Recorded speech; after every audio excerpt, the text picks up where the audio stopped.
Marks 1 year since Clements County Sheriff's Deputy Bill Brewer was shot and killed while responding to what he thought was a person in danger. This morning, for the first time, we're hearing about the events of that night from another deputy who nearly lost his life, Lieutenant Nick DeRose. Local 12's Adam Clements joins us in the studio with his powerful interview. Adam?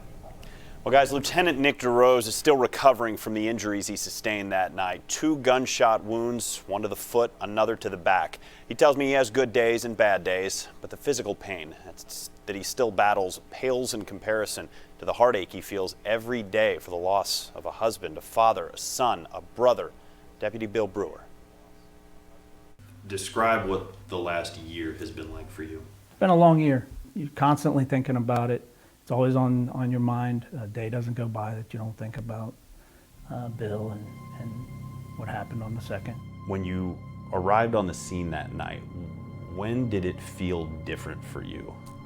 I got there and started talking, and we were there for a while. And I don't know at any time until it went down that I got an uneasy feeling, and I heard what I thought might have been a gunshot. That's when I talked to Mike. He's like, I think he just shot himself. So I said, well, give me the phone. So I got on the phone and heard gurgling, moaning. So I was like, okay, we need to go. Let's go in and see if we can save this guy. They cleared the first door, and when they were opening or clearing the second door is when gunshot, and that's when I got shot in the foot. And Nick saw that, and he's, did you get shot? I'm like, yeah, I'm good, but I'm good. And then that's when the flurry just started. I don't remember hearing it, but just seeing, drywall dust, seeing all the dust, and then that's when I heard Bill say, I'm hit, I've been hit. And then Bill, ran by me, starting out, and then as soon as he said I was hit, or when we were starting to back out, that's when I felt, getting hit in the back. And then we go out, and when we go out, Bill fell down the flight of stairs. It was up a set of stairs, and Bill fell down the stairs.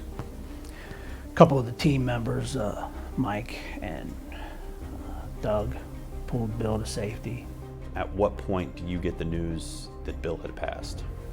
It was quite a while. Bill, they're now taking Bill to UC. I said, okay, then I want to go to UC.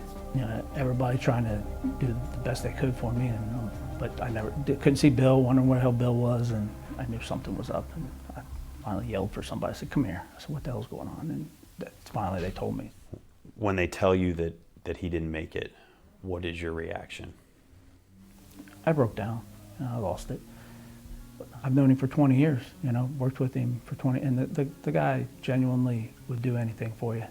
Going in that hospital and having to, going to say goodbye to Bill, but then, seeing Jamie, his mom and dad, and just, that was overwhelming, to say the least. He had a 7-year-old at the time, Braxton, that age, that's what scares you the most, that your wife is going to have to raise your children, your child or your children, without you. How is she going to do that? That's something she has to deal with, and that's something that we have to help her with forever. Talk about how much that means to them, and that it means to you to know that this tight-knit community cares so much about this hero.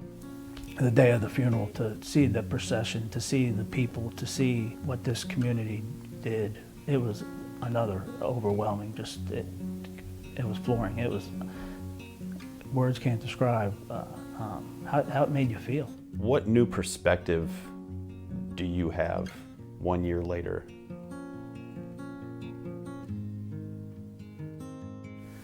New perspective. You think about family, you think about your kids and your wife, and how you can be a better husband and a better father. You think about how short life is and can be, and how things can be taken from you in an instant. We're a tight team, but we're tighter now because of Bill. He was a special person,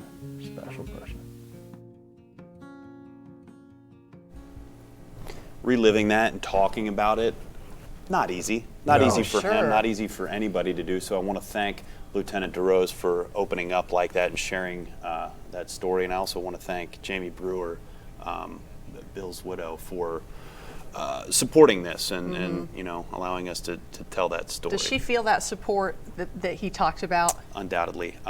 You know, the foundation, the Bill Brewer 2055 Foundation, which was his badge number, threw a gala a couple weeks ago, and I had the honor of being the MC for that, and to see the turnout and to see Jamie and to see her smile, you know, it was heartwarming. She knows that this community cares, and it's a good thing that she lives in such a great community. You've been out there and been involved with a few different events now following this tragedy. How has it impacted you to see how that community has rallied around what happened? You know, it's not a surprise. This is a community I've lived in my whole life, and it doesn't shock me in the slightest to see so many people rally around those who need it most. And right now it's that family, and it's that brotherhood and sisterhood of the sheriff's office, of law enforcement, and they look out for one another, and it's pretty clear, but it's touching, to say the least. And you have information on how others can help. Absolutely. If you'd like to learn more about the Deputy Bill Brewer 2055 Foundation, which benefits future generations pursuing careers in law enforcement and public safety, you can head to my Facebook page. I posted a link to their page. Just go to Adam Clements, Local 12 News. All right, thank you, Adam.